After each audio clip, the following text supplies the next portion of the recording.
All right, today I want to talk about anger. What is it? What does it mean when we're feeling this? And how can we surrender to it and therefore transmute it? So, I want to give a quick backstory.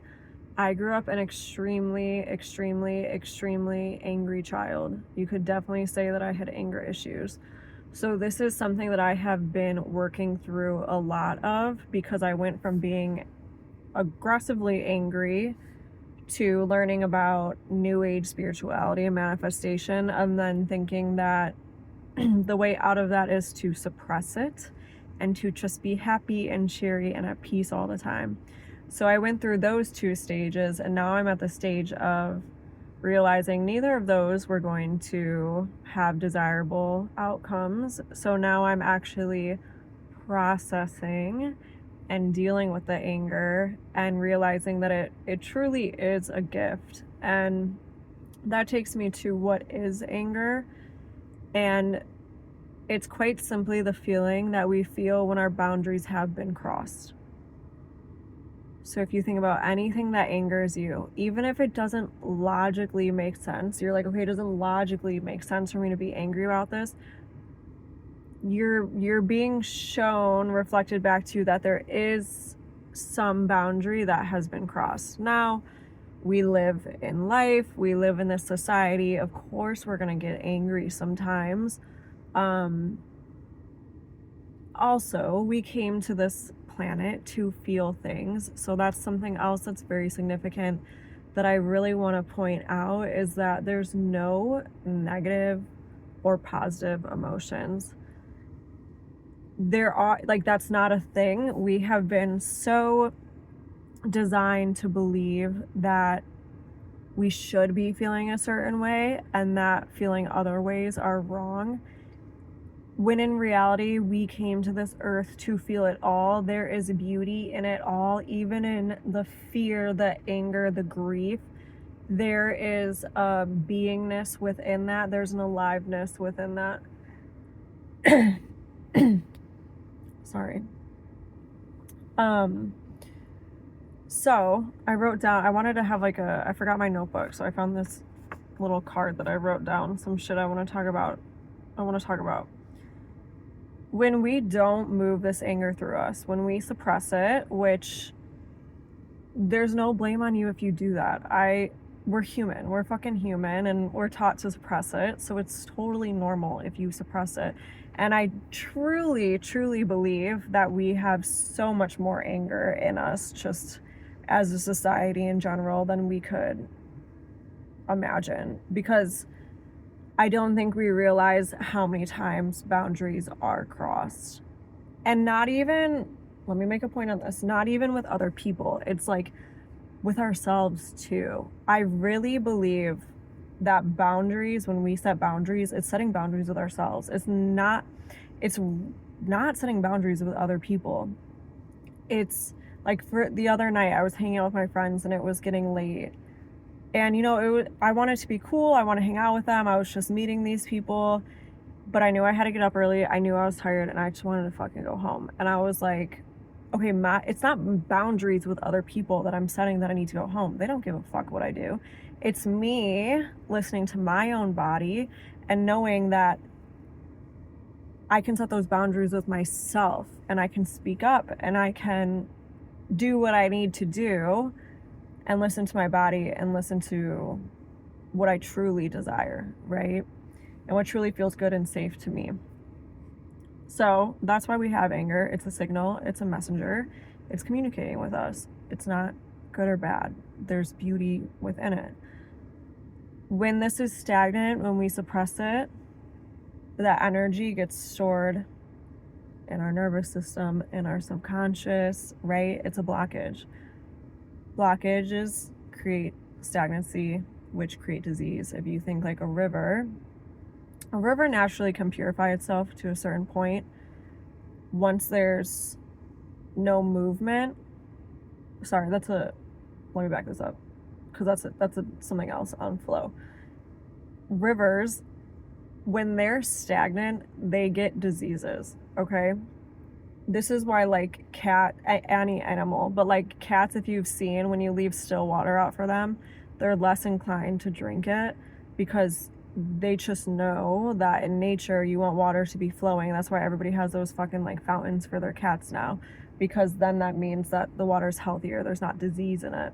The point that I was making earlier was like having too much in your system, which is another talk. I'm gonna skip that. If that didn't make sense, sorry. But any stagnation in our system causes disease, okay? It causes buildup. Things aren't moving. Things are getting stuck. That's what happens. I can't even read this. Okay, so how do we move this through us? Also, why do we want to move this through us? Why do we want to move this through us? Exactly that, so that we can be in a flow state in life. We are going to feel all the emotions while on this planet, and if we accept them and we lean into it, there is this juicy, alivening feeling within it. There's like this energy, this depth, this purity within it all. And when we surrender to these emotions and we feel them and we don't judge them and push them away, they move through our system. And it's like our system, at our core, we are peace and love. Everything on top of it is just emotions, energy and motion. It's just moving through. But when things get stuck, they kind of pile on. So what we want to do is allow them to flow. Does that make sense? We want flow, and then you enter flow state.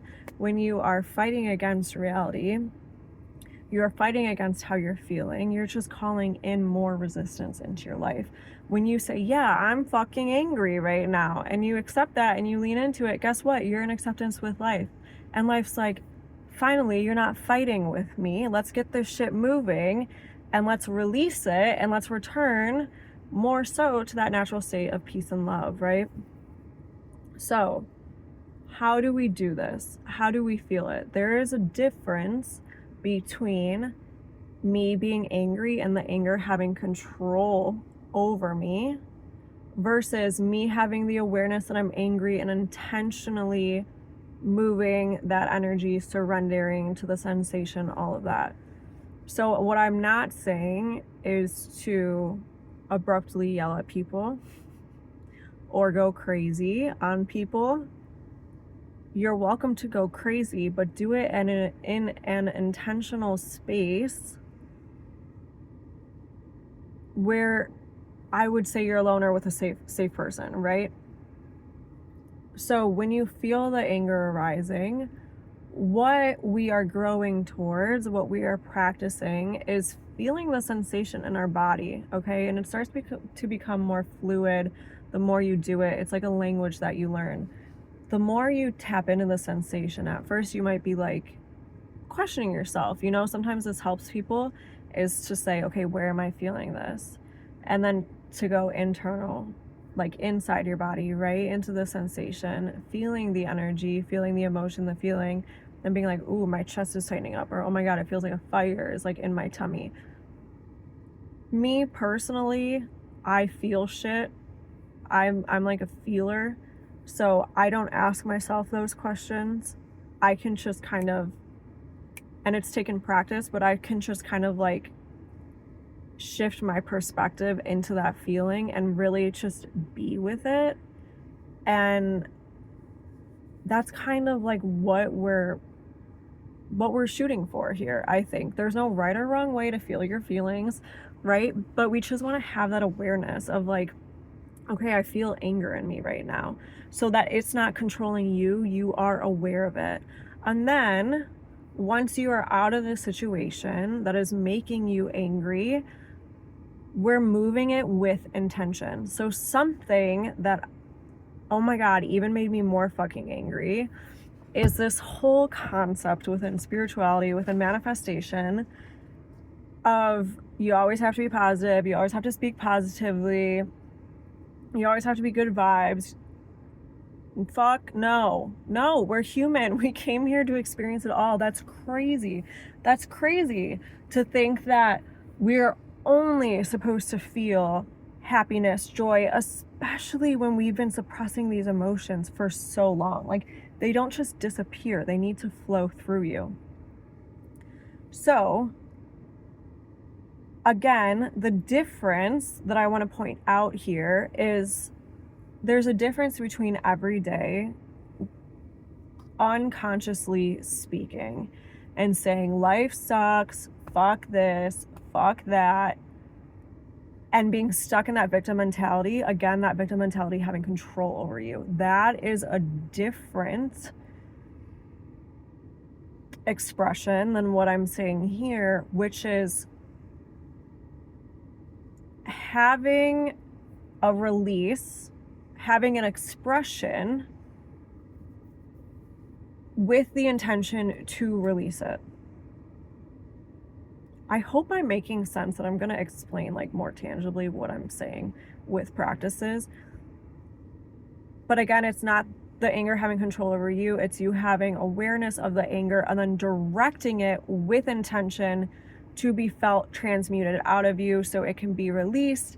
And through the shadows, through the darkness, we find light and love, and then it's transmuted into that pure love that we are at our core, right? So it's like all of these things that we're feeling, we don't just release them and then like, okay, cool. It's like we release them and we get power from that. It's transmuted. When you can control, and by control, I don't mean like be forceful with it, but have that awareness and transmute your emotions, that shifts into power. That's so fucking powerful. Like these emotions have depth, they have juice in them. So why not use it like to our advantage? They're not random. They're not trying to take us down. Everything that's happening to us is for our highest good. Okay, I'm going on a spiel. Now I'm going to give the practices. So this is what I do. I would love to hear from you guys if you have any other practices that you use. There's on some days where I'm like, I feel like I need to do this. On other days, I'm like, I want to do this one. Whatever you feel like you got to do, this is so intuitive. You might try all of these things that I'm saying and be like, I don't fuck with any of these. Cool. Keep experimenting. Okay. And sometimes in your life, maybe this one will work. Maybe that one will work, whatever. But I hope you get the idea from me sharing these practices. So let's go to that first example I just used of speaking.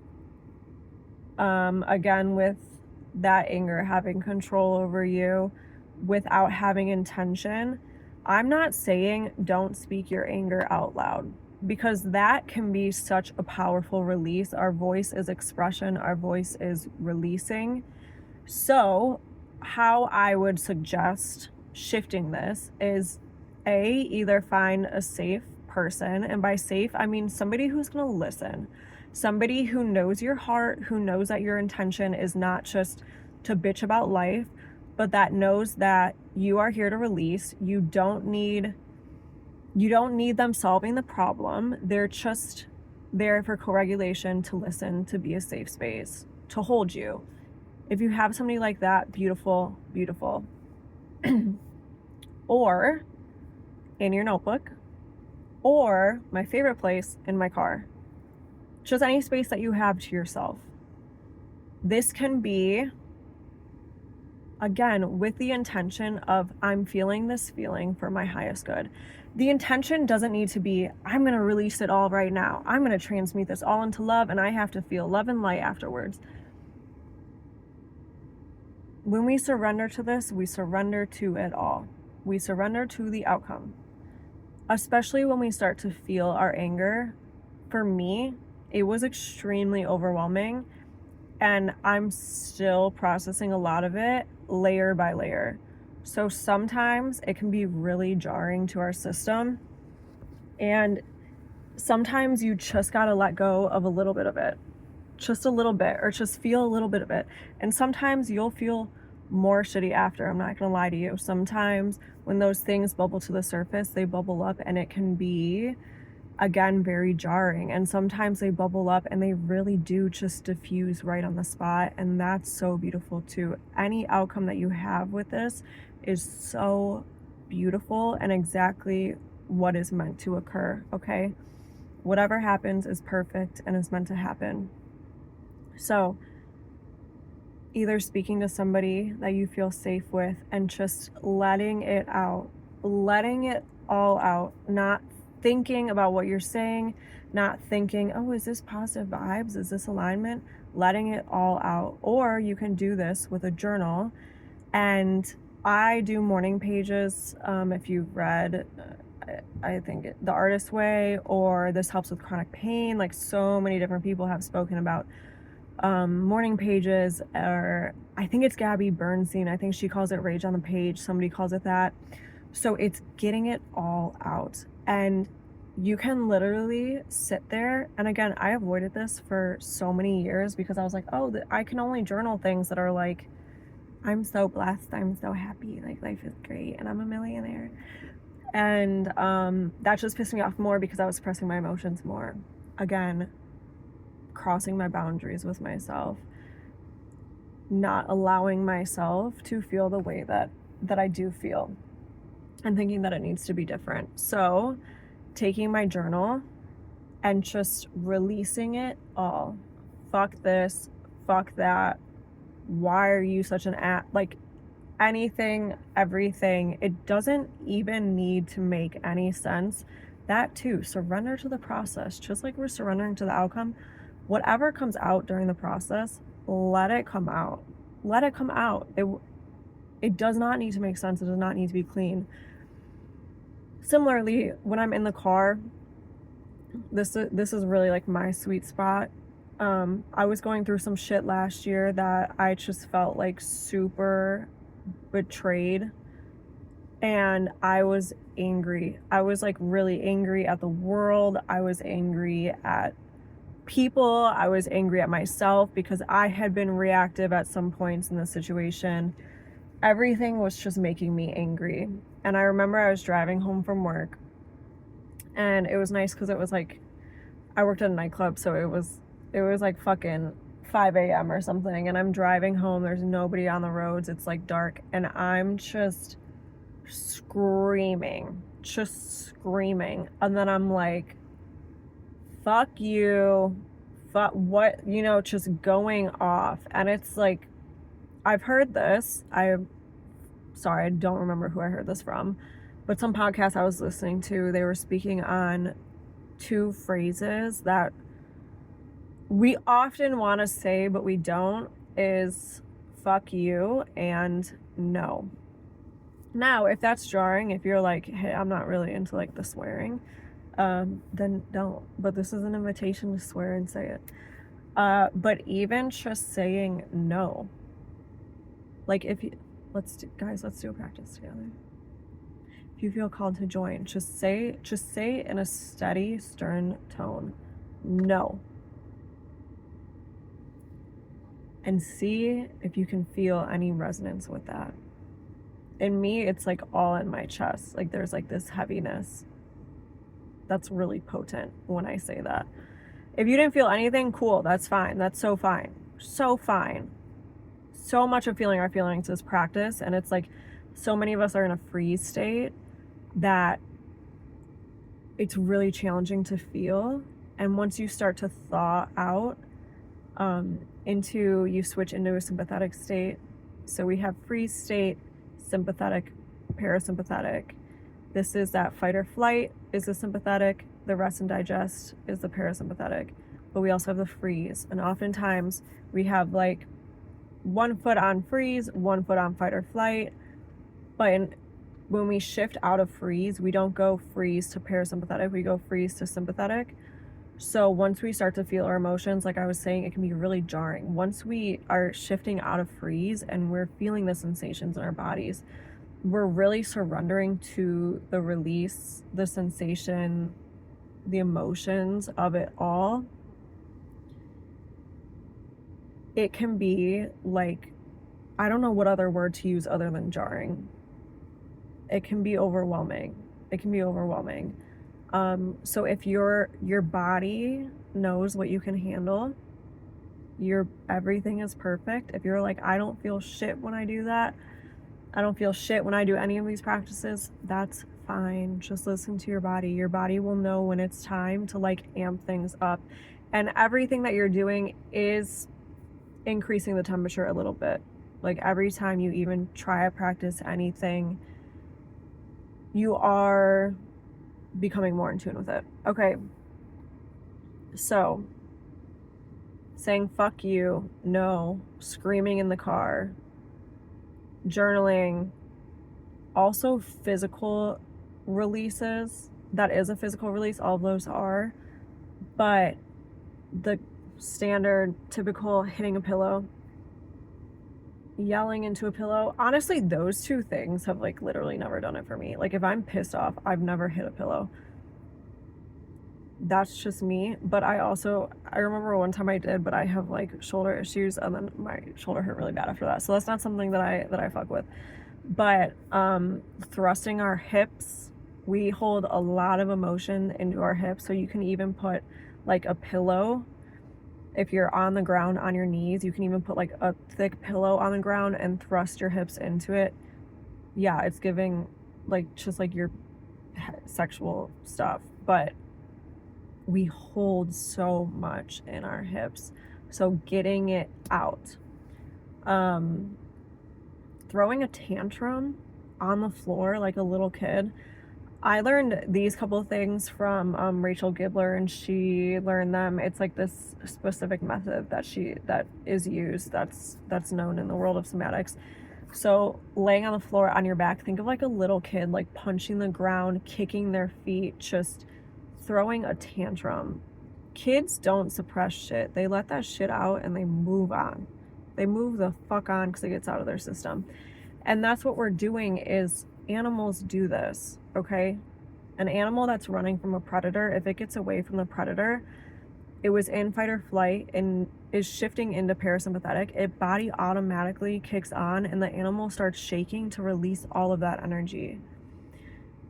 Us humans, we have minds that tell us, hey, no, it's not safe to release that energy. That's weird. People are going to judge you if you start shaking right now and you start screaming. So we're just going to suppress that forever.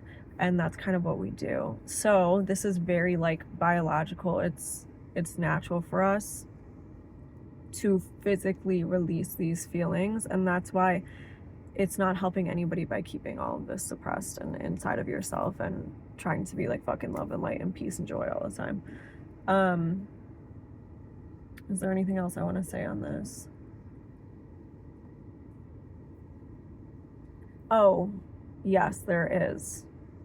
I highly suggest when you're doing these practices to ground after. So these practices are, like I said, shifting our body into a sympathetic state. And when we go there with intention, it can be very healing. We expand our capacity for stress. And after that, it is very important that we ground because we are shifting into that sympathetic state. So we want to take a moment to intentionally shift back into that rest and digest state. Otherwise, we can kind of stay like up in the air. It's a lot higher energy, more, I don't want to say chaotic, but like a little more chaotic energy, right? So that's not bad. It's beautiful and necessary, and it's beautiful to tap into that, but very important that afterwards you ground. This can look as simple as me screaming in the car and then taking a few deep breaths, or just putting my hand on my heart. All that shit you see everywhere of like putting your feet in the earth, taking belly breaths. It can be just saying like a prayer or saying an intention out loud, like, thank you, Source, for allowing me to move these emotions through me. Thank you for keeping me grounded as I move forward in my day. Just like a moment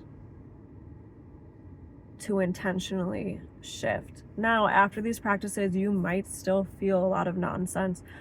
You can have, with any type of somatic work, with any type of feeling or feelings, you can have stuff come up after the practice. So you might have waves of emotions where you're like, where the fuck is this coming from? Why do I feel so much gratitude? Why do I feel so much grief? Like, this doesn't make any sense. Things are moving, things are thawing, right? Like we were talking about. So surrender to the whole process. But this is why grounding afterwards I would say is like literally like necessary, and it doesn't have to be like this huge thing.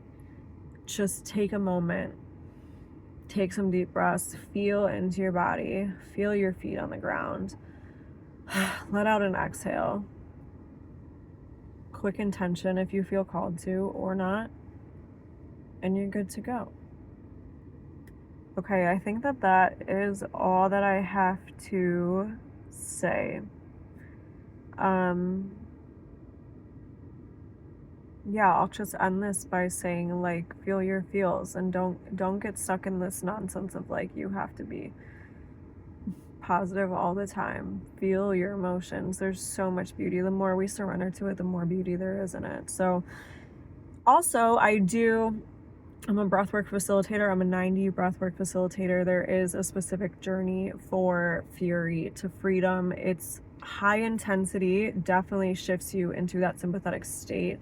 If you're like, Lauren, what the fuck is 90 breathwork? Or if for whatever reason something's like turning on in you when I say that and you want to learn a little bit more, you can just, my social medias are lauren.embodied, or you can email me at laurenmckenna.breath. I'll like put this in the bottom. If you just want to learn more, let me know, because breathwork has been huge. That's something too that can definitely help, is like active breathwork. That can just, I don't say that as casually, I feel like, because I do feel that breathwork, if you're new to it, does have a lot of potency and intention when it's guided and when there's space being held for you, because it can be extremely activating, and it can also be confusing. Like, what type of breath work do I do? Maybe I'll do like a little one on here, just like a quick like one for anger. I think that would actually be pretty cool. Yeah, thank you guys for listening. I really honor you for like doing the work and showing up for yourself and trying to grow and trying to like heal it all. And you're like literally healing the world. So thank you. Shout out to you. And yeah, I'll talk to you guys soon.